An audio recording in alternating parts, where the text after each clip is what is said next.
వాహనదారుల్లో నెలకొన్న గందరగోళానికి చెక్ పెడుతూ హై సెక్యూరిటీ రిజిస్ట్రేషన్ నెంబర్ ప్లేట్ల గడువుపై రవాణా శాఖ స్పష్టత ఇచ్చింది. ఈ నెల 30 లోపు పాత వాహనాలకు హై సెక్యూరిటీ రిజిస్ట్రేషన్ నెంబర్ ప్లేట్లు బిగించుకోకపోతే జరిమానాలు విధిస్తారనే వార్తల్లో ఎలాంటి నిజం లేదని రవాణా శాఖ అధికారులు తెలిపారు.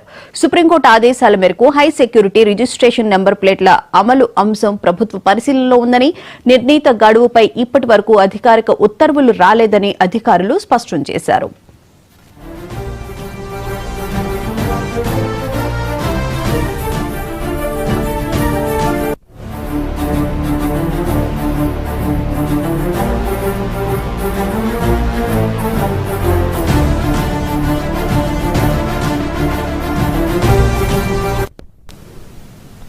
హై సెక్యూరిటీ రిజిస్ట్రేషన్ నెంబర్ ప్లేట్ల లేని వాహనాలకు ఆర్టీఏ, ట్రాఫిక్ పోలీసులు చలాన్లు లేదా జరిమానాలు విధిస్తున్నారంటూ వస్తున్న వార్తలు పూర్తిగా అవాస్తవమని రవాణా శాఖ తెలిపింది. అలాంటి అధికారిక ఆదేశాలు ఏమీ లేవని తెలిపారు.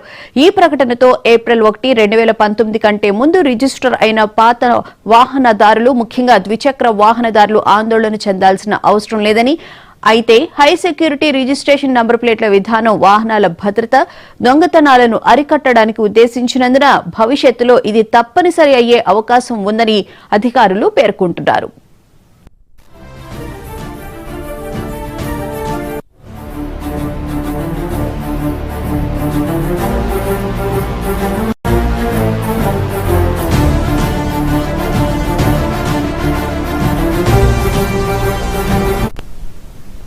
హై సెక్యూరిటీ రిజిస్ట్రేషన్ నంబర్ ప్లేట్ల అమలు అంశం అధికారికంగా గందరగోళంగా ఉండడంతో సైబర్ నేరగాళ్లు దీనిని అవకాశంగా మార్చుకుంటున్నారు. హై సెక్యూరిటీ నంబర్ ప్లేట్లు బిగిస్తామంటూ మోసం చేసే నకిలీ వెబ్సైట్లు పుట్టుకొచ్చినట్లు రవాణా శాఖ గుర్తించింది. ఈ నకిలీ వెబ్సైట్లు వాహనదారుల నుంచి డబ్బు, వాహన వివరాలు, వ్యక్తిగత సమాచారాన్ని సేకరిస్తున్నాయని రవాణా శాఖ అధికారులు తెలిపారు. వాహనదారులు అలాంటి అనుమానాస్పద లింకులు, వెబ్సైట్లను నమ్మవద్దని, బుకింగ్ కోసం కేవలం అధికారిక SAIM society of Indian automobile manufacturers పోర్టల్ను మాత్రమే ఉపయోగించాలని సూచిస్తున్నారు.